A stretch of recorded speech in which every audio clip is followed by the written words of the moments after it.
ಸಚಿವ ಜಮೀರ್ ಅಹಮದ್ ಖಾನ್ ಮತ್ತೆ ಜೆಡಿಎಸ್ ಸೇರ್ತಾರೆ ಎಂಬ ವದಂತಿಗಳ ಕುರಿತು ಚಿಕ್ಕಮಗಳೂರಿನಲ್ಲಿ ಪ್ರತಿಕ್ರಿಯಿಸಿರುವ ನಿಖಿಲ್ ಕುಮಾರಸ್ವಾಮಿ ಯಾರು ಬಂದರೂ ಸೇರಿಸಿಕೊಳ್ಳುವ ಮಟ್ಟಕ್ಕೆ ಜನತಾದಳ ಪಕ್ಷ ಇಳಿದಿಲ್ಲ ಎಂದು ಮಾರ್ಮಿಕವಾಗಿ ಹೇಳಿದ್ದಾರೆ. ಜಮೀರ್ ಅವರ ಪಕ್ಷಾಂತರದ ಕುರಿತು ತಮಗಾಗಲಿ ಅಥವಾ ಎಂಎಲ್ಸಿ ಬೋಜೇಗೌಡರಿಗಾಗಲಿ ಯಾವುದೇ ಅಧಿಕೃತ ಮಾಹಿತಿ ಇಲ್ಲ ಎಂದು ಸ್ಪಷ್ಟಪಡಿಸಿದ್ರು.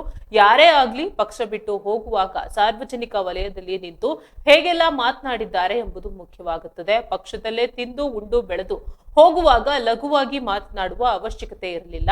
ಯಾರು ಯಾವಾಗ ಪಕ್ಷಕ್ಕೆ ಬಿಟ್ಟರು, ಯಾವ ಸನ್ನಿವೇಶದಲ್ಲಿ ಬಿಟ್ಟರು ಎಂಬುದು ಎಲ್ಲವೂ ಪರಿಗಣನೆಗೆ ಬರುತ್ತೆ. ಯಾರನ್ನ ಪಕ್ಷಕ್ಕೆ ಸೇರಿಸಿಕೊಳ್ಬೇಕು, ಯಾರನ್ನ ದೂರ ಇಡಬೇಕು ಎಂಬ ಬಗ್ಗೆ ದೇವೇಗೌಡರು ಹಾಗೂ ಕುಮಾರಣ್ಣ ತೀರ್ಮಾನಿಸುತ್ತಾರೆ ಎಂದು ನಿಖಿಲ್ ತಿಳಿಸಿದ್ದಾರೆ. ಮಹಿಳಾ ಮೀಸಲಾತಿ ಮಸೂದೆ ಸೋಲಿನ ಬಗ್ಗೆಯೂ ಆಕ್ರೋಶ ವ್ಯಕ್ತಪಡಿಸಿದ ನಿಖಿಲ್, ಈ ಸೋಲು ಮೋದಿಯವರದಲ್ಲ, ಬದಲಾಗಿ ಪ್ರಜಾಪ್ರಭುತ್ವಕ್ಕೆ ಆದ ಹಿನ್ನಡೆ. ಇದಕ್ಕೆ ಕಾಂಗ್ರೆಸ್ ಮತ್ತು ವಿಪಕ್ಷಗಳೇ ನೇರ ಹೊಣೆ. ಕ್ಷೇತ್ರ ಮರು ವಿಂಗಡಣೆಯನ್ನ ನೆಪವಾಗಿಟ್ಟುಕೊಂಡು ವಿರೋಧಿಸುವುದು ಕಾಂಗ್ರೆಸ್ನ ಸಂಕುಚಿತ ಮನಸ್ಥಿತಿಯನ್ನ ತೋರಿಸುತ್ತದೆ.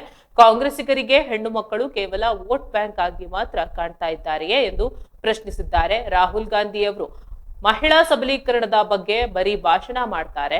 ಕೇವಲ 2 ತಿಂಗಳಿಗೆ 2,000 ರೂಪಾಯಿ ಕೊಟ್ರೆ ಮಹಿಳಾ ಸಬಲೀಕರಣವಾಗುತ್ತದೆಯೇ? ಹೆಣ್ಣು ಮಕ್ಕಳಿಗೆ ಆಡಳಿತ ನಡೆಸುವ ಸಂವಿಧಾನಿಕ ಹಕ್ಕು ನೀಡುವ ವ್ಯವಸ್ಥೆ ಸ್ಥಾಪಿಸಲು ಅಡ್ಡಿಪಡಿಸ್ತಾ ಇರೋದು ಸರಿಯಲ್ಲ ಎಂದು ನಿಖಿಲ್ ಕುಮಾರಸ್ವಾಮಿ ಅವರು ಸರ್ಕಾರದ ಗೃಹಲಕ್ಷ್ಮಿ ಯೋಜನೆಯನ್ನ ಲೇವಡಿ ಮಾಡಿದ್ದಾರೆ. ಪಕ್ಷದ ಒಬ್ಬ ಕಾರ್ಯಕರ್ತನಾಗಿ ಮಾನ್ಯ ಇದು ನಿಮ್ಮ ವಿವೇಚನೆಗೆ ಬಿಟ್ಟಂತ ವಿಚಾರಣ.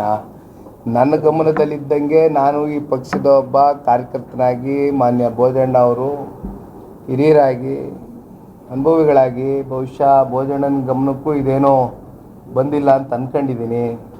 ನನಗೆ ಗೊತ್ತಿಲ್ಲ, ಇದೆಲ್ಲ ಬಹುಶಃ ಊಹಾಪೋಹದ ಚರ್ಚೆಗಳು ರಾಜಕೀಯ ವಲಯದಲ್ಲಿ, ಸಾರ್ವಜನಿಕ ವಲಯದಲ್ಲಿ ನಡೀತಾ ಇದೆ. ಏನಾಗಿದೆ, ಇದು ಕೇವಲ ಜನತಾದಳ ಪಕ್ಷಕ್ಕೆ ಸೀಮಿತವಾಗಿರ್ತಕ್ಕಂಥ ವಿಚಾರ ಅಲ್ಲ. This topic is not new. ಈಗ ಭಾಳ ಜನ ಏನಾಗ್ತದೆ, ನಾನು ಕೂಡ ಎಷ್ಟೋ ಸಂದರ್ಭದಲ್ಲಿ ಆಲೋಚನೆ ಮಾಡ್ತಾ ಇರ್ತೀನಿ, ಒಂದು ಪಕ್ಷ ಬಿಟ್ಟು ಮತ್ತೊಂದು ಪಕ್ಷಕ್ಕೆ ಹೋಗಬೇಕಾದ್ರೆ ಅವರ ಒಂದು ರಾಜಕೀಯವಾದಂಥ ಅವರ ನಿರ್ಧಾರಗಳು, ಅವ್ರ ತೀರ್ಮಾನಗಳು, ಅವ್ರ ಒಳಿತಿಗೋಸ್ಕರ ತೀರ್ಮಾನ ತಗೊಂಡಾಗ ಮತ್ತು ಆ ಒಂದು ಪಕ್ಷದಲ್ಲಿ ತಿಂದು ಉಂಡು ಬೆಳೆದು ಆ ನಾಯಕರ ಮೂಲಕ ಹೊರಹೊಮ್ಮಿರ್ತಕ್ಕಂಥ ನಾಯಕರಾಗಿ ಮತ್ತೊಬ್ಬರ ಬಗ್ಗೆ ಲಘುವಾಗಿ ಮಾತನಾಡ್ತಕ್ಕಂಥದ್ದು ಅವಶ್ಯಕತೆ ಇರೋದಿಲ್ಲ. ನನ್ನ ಅಭಿಪ್ರಾಯದಲ್ಲಿ ಹೋಗಬೇಕು ಅಂತ ತೀರ್ಮಾನ ಮಾಡಿದ್ಮೇಲೆ ಹೋಗ್ಬೋದು.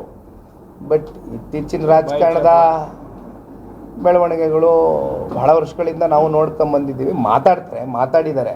But that doesn't mean again ಇದೆಲ್ಲ ಯಾವಾಗ ಚರ್ಚೆಗೆ ಬರುತ್ತೆ ಅಂದರೆ, ಆನ್ ಟೇಬಲ್ಲು ನೀವುಗಳೇನು ಹೇಳ್ತಾ ಇದ್ದೀರಣ್ಣ, ನಿಮ್ಮ ಗಮನಕ್ಕೆ ಏನು ಬಂದಿದೆ ಅಥವಾ ನಿಮ್ಮ ಕಿವಿಗೆ ಏನು ಬಿದ್ದಿದೆ ಊಹಾಪೋಹದ ಚರ್ಚೆಗಳು, ಇದೇನಾದರೂ ವಾಸ್ತವಕ್ಕೆ ಹತ್ರ ಆದಂಥ ಸಂದರ್ಭದಲ್ಲಿ ಆಗ ಬಹುಶಃ ಇದಕ್ಕೆಲ್ಲ ನಾವಾಗಲಿ ಬೋಜಣ್ಣ ಅವರಾಗಲಿ ಅಥವಾ ರಾಜ್ಯ ಮಟ್ಟದ ನಾಯಕರಾಗಲಿ ಉತ್ತರ ಕೊಡ್ಬೋದು.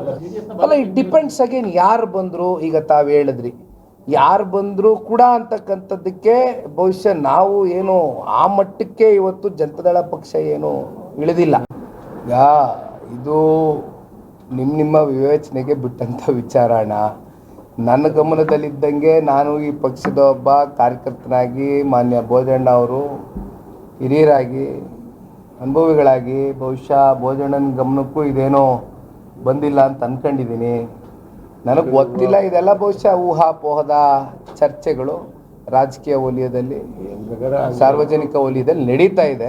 ಏನಾಗಿದೆ, ಇದು ಕೇವಲ ಜನತಾದಳ ಪಕ್ಷಕ್ಕೆ ಸೀಮಿತವಾಗಿರ್ತಕ್ಕಂಥ ವಿಚಾರ ಅಲ್ಲ. This topic is not new. ಈಗ ಭಾಳ ಜನ ಏನಾಗ್ತದೆ, ನಾನು ಕೂಡ ಎಷ್ಟೋ ಸಂದರ್ಭದಲ್ಲಿ ಆಲೋಚನೆ ಮಾಡ್ತಾ ಇರ್ತೀನಿ, ಒಂದು ಪಕ್ಷ ಬಿಟ್ಟು ಮತ್ತೊಂದು ಪಕ್ಷಕ್ಕೆ ಹೋಗಬೇಕಾದ್ರೆ ಅವರ ಒಂದು ರಾಜಕೀಯವಾದಂಥ ಅವರ ನಿರ್ಧಾರಗಳು, ಅವ್ರ ತೀರ್ಮಾನಗಳು, ಅವ್ರ ಒಳಿತಿಗೋಸ್ಕರ ತೀರ್ಮಾನ ತಗೊಂಡಾಗ ಮತ್ತು ಆ ಒಂದು ಪಕ್ಷದಲ್ಲಿ ತಿಂದು ಉಂಡು ಬೆಳೆದು ಆ ನಾಯಕರ ಮೂಲಕ ಹೊರಹೊಮ್ಮಿರ್ತಕ್ಕಂಥ ನಾಯಕರಾಗಿ ಮತ್ತೊಬ್ಬರ ಬಗ್ಗೆ ಲಘುವಾಗಿ ಮಾತನಾಡ್ತಕ್ಕಂಥದ್ದು ಅವಶ್ಯಕತೆ ಇರೋದಿಲ್ಲ. ನನ್ನ ಅಭಿಪ್ರಾಯದಲ್ಲಿ ಹೋಗಬೇಕು ಅಂತ ತೀರ್ಮಾನ ಮಾಡಿದ್ಮೇಲೆ ಹೋಗ್ಬೋದು. ಬಟ್ ಇತ್ತೀಚಿನ ರಾಜಕಾರಣದ ಬೆಳವಣಿಗೆಗಳು ಬಹಳ ವರ್ಷಗಳಿಂದ ನಾವು ನೋಡ್ಕೊಂಬಂದಿದ್ದೀವಿ. ಮಾತಾಡಿದ್ದಾರೆ.